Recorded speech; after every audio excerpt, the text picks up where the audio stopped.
Mana xotirjam, iftorlikam zo'r bo'ldi. Rahmat. Rahmat jonlar. Balo ham zo'r bo'lgan edi. Tursun aka. Bu yana boshlandi.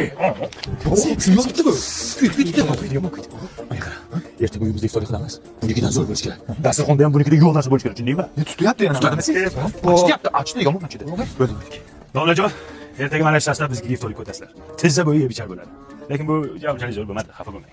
Qo'ldan kelgancha qo'shni. Sepaymi? Yo'q, ayangga aytaylik, Moskva olib kelsa taylab tursa yur. Oshdan olinglar. Shashlikni ko'rsat, shashlikni. Hali tandirni ham yaqinroq olinglar, yaqinroq. Qodirjon, endi bugun quloq demasdan turaylik. Hazır.